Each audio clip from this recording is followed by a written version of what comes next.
Claims I have an excellent collection, so I hope that's true. No Jeff. I'll see if Jeff talks about it on his socials, but Jeff is doing something so much cooler than this as to make me laugh. I'll explain in just a second. Anyway, theme song by Mike Slater. It's a rad theme song. I was gonna say, so welcome to I Must Drake You. What if I just played this the whole time? This is for those that didn't recognize what I just let start auto playing. That is Mike Slater. First thought, last thought, his Youngblood theme song. Which, by the way, if we ever get a Youngblood TV show, we gotta push for that. That would be freaking hilarious. All right. Welcome to I Must Drake You. As I mentioned, Jeff isn't here tonight. He's doing something cool. If you follow Jeff on the socials, such as Hey There Jeffro2, Jeffro2 on Instagram, or Hey There Jeffro on Blue Sky, then absolutely, if he posts about what he's doing there, I'll comment. But it's one of those where I was like, hey, I'm going to be breaking some Babylon 5 cards tonight. Are you around? And he's like, no, I'm going to be doing this. And I was like, oh, I feel silly to have even suggested that you wanted to look at Babylon 5 cards with me. All right. I will give a little itinerary because, if Jeff was here, he'd know I love spreadsheets and PowerPoint presentations. I guess that makes us old. They're called slide decks now, I guess. But when I was a kid, they were PowerPoint presentations. We're going to be breaking Babylon 5 Profiles, which is just an awesome set by Skybox. And the big reason this one matters to me is the autographs. I'm going to take a look here. If you are all not aware of this, this is tcdb.com. It is an awesome site just for having collections of sets, as well as also letting you collate your own collection if you want. And then it also shows, for instance, if I've got a set like this Skybox Babylon 5, if you hop over, it'll show all the inserts, which for older sets, this is a set from 1990. This is fine. There are 7 insert sets, but hypothetically, if I just go back to base and let's do this. Let's look at Upper Deck Hockey. Oh, that one didn't work. That failed miserably. But let's just do Hockey 2025. A major one is Upper Deck. And if we look over here and I go to inserts, I bet there's 3 billion. 170.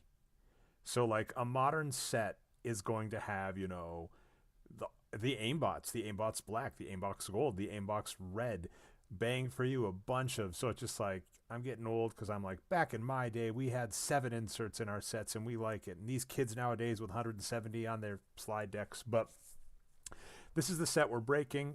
Profile. It's got 7 different inserts, which are really cool. And there are there are 2 different types of autographs, which is pretty cool. And this is actually what matters is if we look at the autographs you can get. I'm going to point this out. Bruce Boxleitner, Claudia Christian, those are, of course, Sheridan and Ivanova. Those would be cool.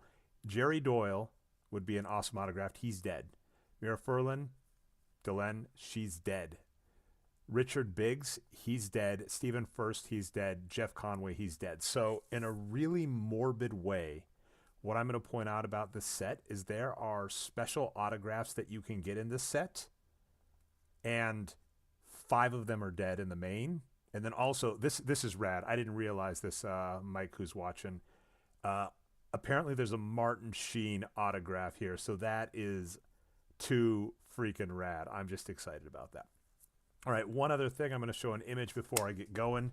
2 things. One, this is an image that friend of the show, that's Mike Slater, who was just on the Youngblood episode with myself and Jeff. And he and I have been talking Babylon 5 back and forth. Interesting. He sent me this image. This is Andrea Thompson as Talia Shire. And the reason this is awesome is then apparently Jeff I beat found me to the punch. and sort I bought this of grabbed, but I bought this set of cards to start breaking, and then before I even cracked it open, this is from patreon.com Jeff May or Jeff Has Cool Cards, the YouTube channel, and he does mailbags on Friday. And you may recognize this as a clip from last Friday. He bought me a Babylon 5 Andrea Thompson, aka Talia Shire autograph before I even had a chance to start breaking these. So I have already started my Babylon 5 collection. I have already started collecting autographs before I even opened this. One thing I like doing, I forgot to put this on my slide deck, is transparency. This box, paying about retail, I just went to eBay and someone was selling a couple, is about $75 a box. And you could probably get it cheaper. Like if I say 75, be aware, I'm a bad buyer. I'm impatient. So I could maybe have, waited for a deal. But I did not. I just bought this sticker, which is $75 a box. Let's see. 3, 6, 7. There are 36 packs in a box. And there are 7, 8, 9, 10, 11, 12, 13, 14, 15, 16. So I'm willing to open half of it tonight. Half the box tonight. So there are 36 packs in a box, 9 cards per pack. Now, I'm going to say something really lame and silly and stupid, which is, I love this box. Now, what I don't mean is the cards, and I don't mean the box of the cards. I literally mean the box the card comes in. And I know what you're thinking. Oh, it's a nice looking box. Looks good on the cover. No, I'm talking for stuff like this. Because if you flip it over, on the back of the card are all of the stats for the inserts. 100 base cards, Director's Chair, 1 in 8, autographs, 1 in 36. Harlan Ellison, this would be rad. He is also dead. There are 1,000 numbered Harlan Ellison cards in this set. This set, with that affordability, I said about $75 a box. That's cheaper than modern day hobbies. This is probably going to be one of my favorite sets to just have a spare box to break, to look for a Babylon 5 autograph, to look for some of that stuff, especially depending on how stuff goes on Babylon 5. Optic nerve is 12, and then the prop cage is 1 and 4. And then also on the side here, it tells you all of the different autographs you can get. So there's 15 different autographs you can get. Does it have Mike Martin Sheen on that?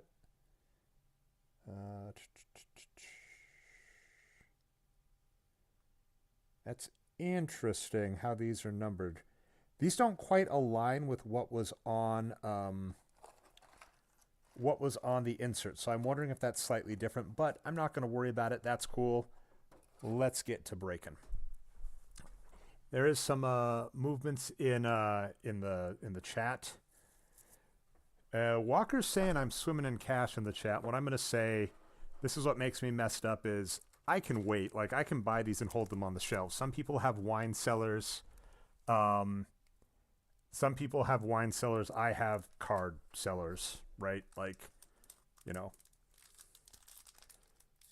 price. Actually, it's quite the opposite. Mike Slater in the chat said no price is too high for the Bab 5. It's actually the opposite. I am thrilled at having found the set because it's cheap. Lower end hobby box is going to cost you $150 modern day. Now here is if you just heard that, this is something Jeff talks about. Like, you may hear, these are like glossy cards, so they may be bricked, but that's not a huge deal because that's the good news. We got a bunch of these. They are gloss. It looks like whoever held these did pretty good. I'm seeing maybe minor paper loss. We'll see. We do have, of course, the most important card that you can use. Before the days of TCDB, kids had checklists. But yeah, Walker and Mike in the chat saying no price too high. No, Babylon 5 I love because it's cheap. And it's messed up because I'm like, I can get the autograph of a dead person. That's and when we're talking no spoilers, here's the rough part. Like, if we ever break these with Jeff, we're going to have to avoid a lot of these because these have spoilers. This is from a made-for-TV movie that might not be bad to watch. It's called, like, In the Beginning. And I actually quoted it on the most recent episode of Nerd with Mike Slater and Jeff. The quote, what is it? The loud ones take the credit, the quiet ones change history. That's from that movie. Oh my gosh. And Mike Slater, let's prop this up. If you are talking J. Michael Straczynski, who wrote almost all of Babylon 5, Okay, is this? Am I get? Okay, it's just you got to get as much Lita Alexander as you can. And I mean, Jeff has Beverly Crusher. I'm not gonna lie. When I was younger, many of us, I'm sure, had Lita Alexander. Let's see. This is what Flounder from Animal House, who is also dead. I don't know if his autograph is in here. Yeah. Well, this is a horrible image of this episode, but this is a really funny scene where he is fighting a techno mage. We got our boy Chekhov from Star Trek. These cards are hit or miss. They're kind of cool. The gloss is kind of cool. The images they chose. Penn and Teller, for those that don't know, did guest on the show once. And oh yeah, propping up JMS. Mike Slater in the chat talking about Becoming Superman, JMS's autobiography. An awesome read. And what's amazing is J. Michael Straczynski, for those of us that know him for like his amazing sci-fi, and we're like, man, how does he think up this stuff? And you listen to his real life, and you're just like, oh, holy cow, that was your real life. I don't want to spoil too much, but the actor that does this plays a bunch of different characters in Babylon 5 because they had so many aliens and prosthetics. They would have regulars that would play multiple parts. They would play different aliens across the parts. One of the most famous ones, by the way, Mike, because I don't know if he actually comes up in many of the episodes we're going to review in the near future with each other over our private chats. I think is this an insert of some sort? No, it's just 68. But the actor who plays Naroon shows up in a lot of in different makeup and different costumes. So he'll show up as an alien. Wanda Malari looking like a vampire. Oh, this is Tracy Strogan's, right? She played a cat on Lois and Clark. She was an interesting choice for Babylon 5. It's hard, this set is from 1999, so it's really hard not to do spoilers if we're just talking about anybody, so I'm going to go by the cards quick, but I will just say, this is weird. This is the card number 1 in the set, so Jakar. His beard is his own Muppet. Yeah, it's true. But yeah, there were interesting actors that came. There was lots of fun stuff to talk about Babylon 5. Because it was such a long running series, there was lots of kind of, for lack of a better word, like off the court stuff that got in the way, such as funding and stuff for various seasons. And sometimes it really helped things.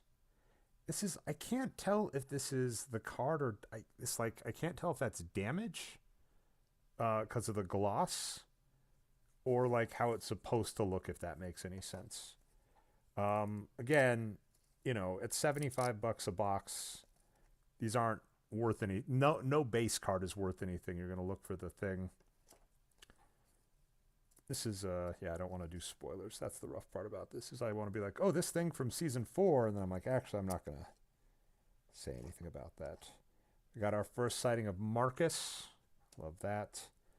And Bester is just such a good character on the show. Such a good character on the show. Yeah, Mike's saying the smear looks like a choice, and then that can make it rough, right, to know if it's a stylistic choice or if the cards got a little dinged up. It doesn't, like I said, this does not really matter. There are 100 base cards. Ooh, there's something cool coming up. There's 100 base cards. I got, at 36 packs in a box, 9 cards in a pack. That's what, 270, 36, 306 cards. I'm going to have to learn how to do that faster. My kid's learning new math, and I think, does it work faster? It's hard to tell.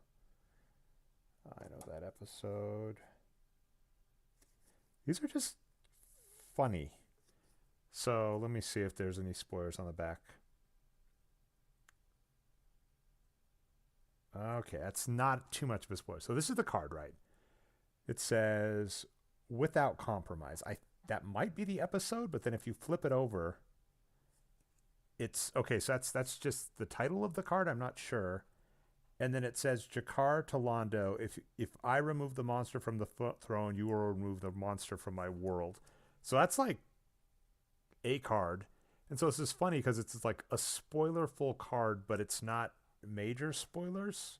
And then unless you know the show really well, and even someone like me who does, I'm like, what? Okay, we do have a one of our first inserts. This is the Triluminary. Mike, we may have just seen this as an FYI. This is from the Pop Cage. This is kind of a nice card. So this is number 5, and then I don't want to read the back. Yeah, because so I will say this: if you're someone who's like, man, I want to get into Babylon 5, if you want to get into Babylon 5, then do not buy these cards, because I can't flip this card over because the back of the card is literally just like spoiler, spoiler, spoiler. Some of them are nice. I think this was from a movie. I am noticing, I can't tell, like if you look, I can't tell if there's some paper loss. Yeah, there's definitely some paper loss because these are glossy. So the good news with a couple boxes of these is I can maybe put together just the best set of half decent for myself while I keep looking for elusive autographs. And in the chat, I think these cards are okay. Like it's weird because you get this. This is a good card. It's for the title, Profiles, right? This is Lorianne, an alien that shows up. Cool looking profile. And then you're just like Londo and dude in a poorly lit room. And if you watch the full scene, it probably has context, but I also can't even tell. Some of these might be fun at some point, Mike, to like find the scene it's from and hold it up next to and see if when they printed the card it got dark or something, because the cards look really dark. I can't tell if that's the gloss or whatever on them. Yeah, like what I said is, this is a lottery box for a autograph of someone. This is a lottery box of autographs of dead people from my favorite show, as messed up as that sounds, at an affordable price. Because, you know, I got an autograph of a no-name rookie from the 2024 NBA draft, and those hobby boxes are base $150. So as I mentioned, these are cheaper than those. Wonder what happened. Oh, that's at least a card. You got Tracy Stroggins in a sexy outfit in about as unsexy of a pose as you can get. That's impressive. And as poorly lit as you can get. So, you know, the Star Trek cards that Jeff opens on this channel look better. That's interesting. I like this one. This card I like for reasons I can talk about later, as Mike mentions. Yeah. Oh, and Mocker T. Morgan is saying, when I accidentally spoil and walk it back. Yeah, I'll keep trying to do that. There's stuff I don't mind spoiling. The stuff I've like inadvertently spoiled is kind of tongue-in-cheek spoiling about future projects. But the stuff about the show, that's just a cool card of Sinclair. And it's stuck to another one. That is a horrible card of Delenn, but I do remember that episode. Huh, that's funny how many of these I remember. And then this dude, I love this, but this guy on the show is one of my favorite actors, and he doesn't do much. It's Babylon 5 is amazing in the number of actors that are on it that go on to do big things, that are some people that are on it that you're like, oh, this person had to have gone on and done a lot, and they never did anything else, and some people who are bit parts. This is one, by the way. This is Ed Vassar is his name, the actor. And I just assumed he was going to do a bunch. And his Wikipedia says he became like a contractor. And then I went and found that is linked on the site. It's a contracting site, but it hasn't been updated. And I think it's like, it's copyright like 2014. That's an interesting one. I remember. Oh, yeah. Now this, if we were going to do a sad game, Jeff has done stuff like this before. You could play Dead. So this is helped with the show, one of the producers on it, co-creator of She-Ra. And so this would be an amazing card to get autographed or ask Jeff if it's his cool friend. And unfortunately, he is dead. But co-creator of She-Ra, amazing guy here. He was the story editor for the first 2 seasons, wrote 7 episodes. He wrote Born to Purple. That's really cool. He was this is what's funny. They mention him. There are no major spoilers on here. They mention him as like a writer on Captain Power. He was a co-creator of She-Ra, and I will give you a minor spoiler, Mike, about the book you're reading, Becoming Superman by J. Michael Straczynski. In that book, they talk about writing She-Ra and creators' rights and stuff and getting credit. So I wonder if this was before he kind of got the credit back for She-Ra. If you notice on the reboots and remakes of She-Ra, his name is on it, on the modern ones that got made, and the modern He-Man that came back. He's there, but I'm wondering, this set came out in 1999, so it was probably still in limbo. Okay, I feel bad to do this, to say this about the set, but like as an example, this is Marcus, one of my favorite characters. What card is this? Like, what? They clearly have access to the entire film reel of Babylon 5. And this is the card they went with. And of course, because they're glossy, you have some paper loss. And then this is one of the most infamous scenes, so I got to pull that back quick. Yes. So, yeah, this is rough, where like I'm going to have to see the condition that the autograph I finally get is in. I couldn't recommend this set as is. I can recommend the box for breaking. And then, depending on if you were, say, watching Babylon 5 and talking about it, this is not a bad, fun supplemental thing to just open up and then be able to say, oh, here's what we can talk about. And you may have just heard some cracking there. That lady. Oh, I remember who she is. That's weird that you have 100 cards. You have 100 cards, and they pick an actress who is in 2 frames of one episode. That's funny. And they choose this scene from the made-for-TV movie. These are... So, Jeff is friends with TJ Shevlin, who works at Upper Deck. Oh, man, look at all that paper loss. Look at that paper loss. Just look at the paper loss. Paper loss everywhere. This is a rough pack. Just look at that paper loss. In this card, you can barely see, too. Right, so there's barely much to see. Jeff is friends with TJ Shevlin, who works for Upper Deck, and has helped make decisions on... These 2 cards aren't half bad. Who has helped make decisions on various sets, including some of like the Marvel sets that Jeff has broken. And we love those sets and the characters that have been chosen, et cetera, et cetera. To sound kind of mean, I kind of want to talk to the person who put this set together and go, how did you decide on that card? How did you decide on this? And then, as we kind of have noted, the 90s decision for glossy cards that if they're in hot locations might not be great is rough. We got another insert coming up here, so that's fun. Why? Look at this card. Like, you can't even see it. Yep. This is from season 1, though. Look, that's a card. Oh my god, this is an evil haunted card. I don't want this card. Green Man dummy. Is this...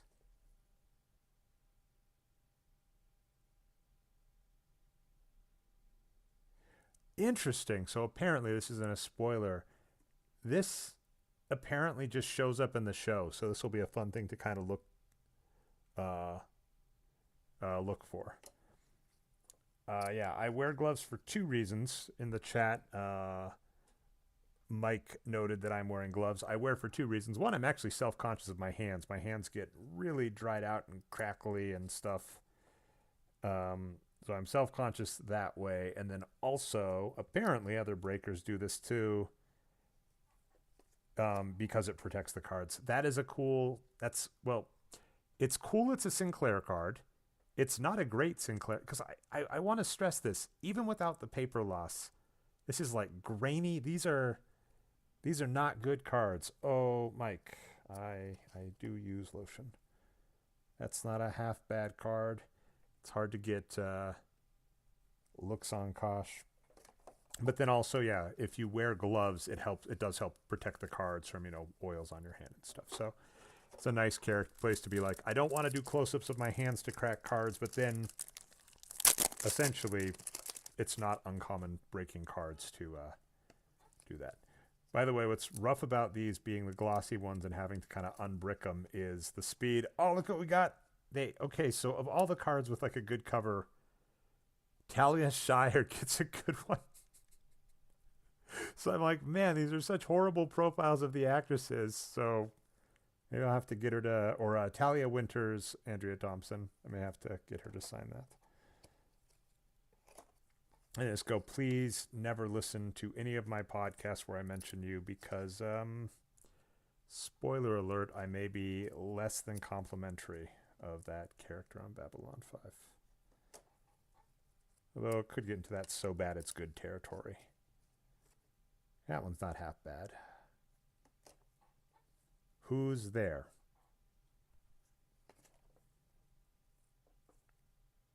Okay. Not afraid.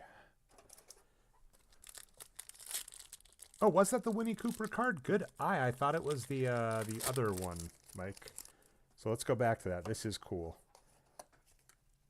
I can't remember. I would have assumed that she was a good... I don't think this is Winnie Cooper, isn't it? This is Adira, Lady Adira. Winnie Cooper, though, from Wonder Years, does make an appearance on the show. And this sounds mean, but I just assumed that being a regular actress for so long would have been good. So I don't know if it was the direction or what, but the episode she's in and the character she plays and the arc that's in is, I would not call the acting or the arc good. Controversy. This is from the episode Believers. If anybody has been recently watching Babylon 5 and knows episodes by title, Episode 1 Believers. That's, I mean, at least that's a good card to use from that. That's a good Zach Allen card. Also dead. So that a more mean game is to go, how many cards in a row are dead? Because he might be dead. He's old. Dead, dead, dead. Rough. Out of like a pack of 9, how many people are dead? He, I think, is still alive, but he's 91 and has paper loss. Vera's dead. Walter Koenig is still alive. And Penn and Teller are still alive. That's a good... in the chat, I'm going to say Mocker makes a good point that there are times you can't act your way out of bad writing. And I don't even know, but it's really hard. It's really hard to know about how bad the writing is because JMS is a good writer. What was told, what the direction was. There's also just the budget concern. That's a big... We got Freddy Krueger here. We are going to have to do this episode. I'm warning you ahead of time. Like, this is just going to be an episode you're going to have to hear more about. Sorry. Not this episode, though. I hated this episode. Tracy Strogan. Like, I'm going to be curious. This is later in Babylon 5, so I'm going to be able to see this episode. I'm going to be really curious that this was the frame they picked. And it's dark, and the fonts are weird. Yeah, I agree with everything that's being said. This is not a good set, and I will judge my decision. We got 3 shots over the course of with how I ration things, probably a couple of years. But we got some time to see if I decide. Because obviously if I get, say for instance, if I get a Jerry Doyle autograph, I'm going to be thrilled. And I'm going to be like, that was worth it. Especially to break live. But if I get, there are some names on there I don't necessarily know. We do have the prop. This is cool, the prop cage. Okay, that's a spoiler, unfortunately, so I tossed it out of the way really quick, but that's a cool prop to get. I have gotten so many Lita Alexanders, and if I manage to get a Sinclair without paper loss, that would be awesome. Part of this is just going to be going over and seeing how many of these are actually in okay shape. Let's see, how many more do I got? 5 more. We'll do it. This is drinking the whole cartridge. I've been going for about 30 minutes. Good night, Mike. Good night, Andy. Walker. All right. I haven't got stuff in the mail, but I did get some cool comics this week that Walker got to see that I'm going to be very excited probably to show next week. Oh, man. These are starting to just get redundant. I don't even have the time or patience, though, to like collate to see if I already pulled. Doesn't matter. Definitely losing steam at this point because they're hard to pull. They're hard to pull apart. The cards aren't that great. This may be one where, if I can determine what an auto is or something in the future, do that. So I don't regret getting them for the shelf. They're fun to have around, but unfortunately, not a set I can recommend anybody pick up casually, even though the price is right. Okay, we do have an insert. This is in the director's chair, JMS. But again, look at that card. That's the card they went with. All right.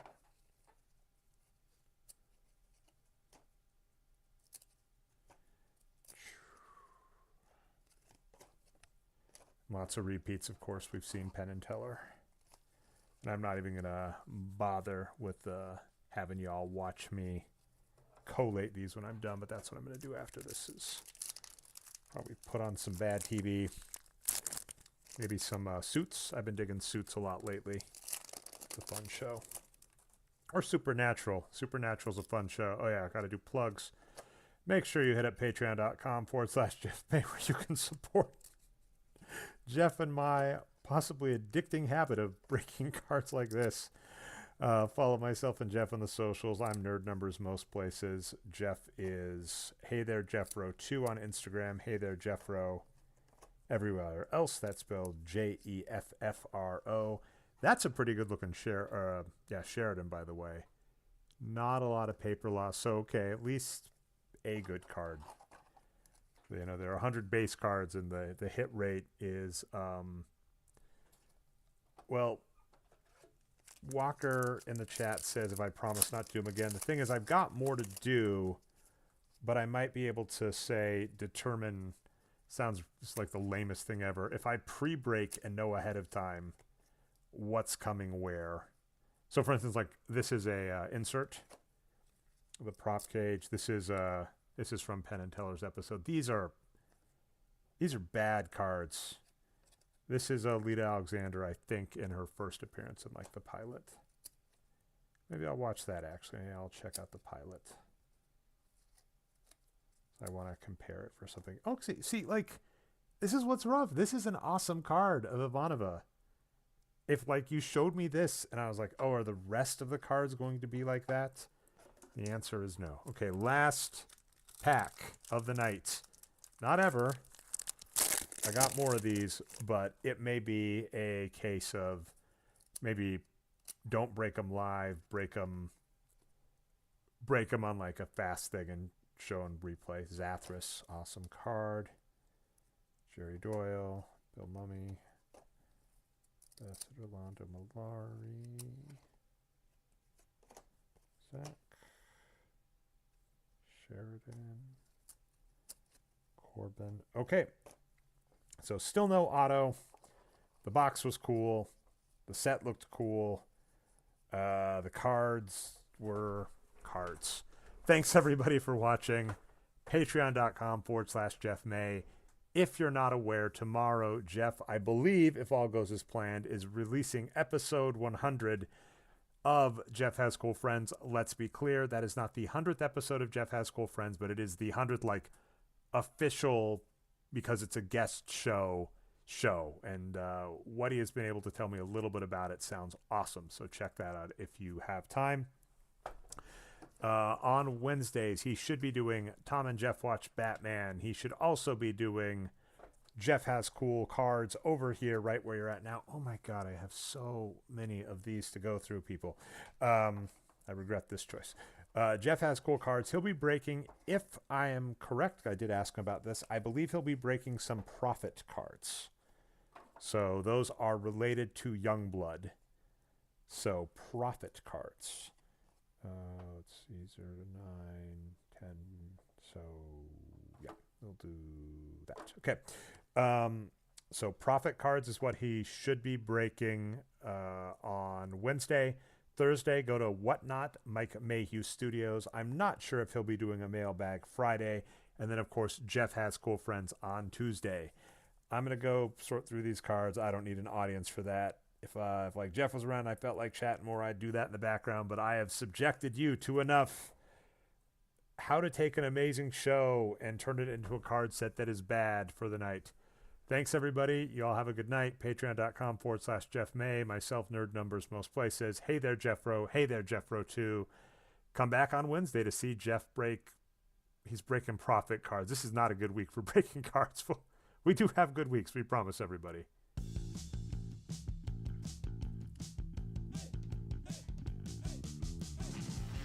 Oh, I get to do this. This is actually fun. I do actually get to change it up. Jeff always does the thumbs up at the end. Thumbs down, people. No auto, paper loss, bad set. Thumbs down.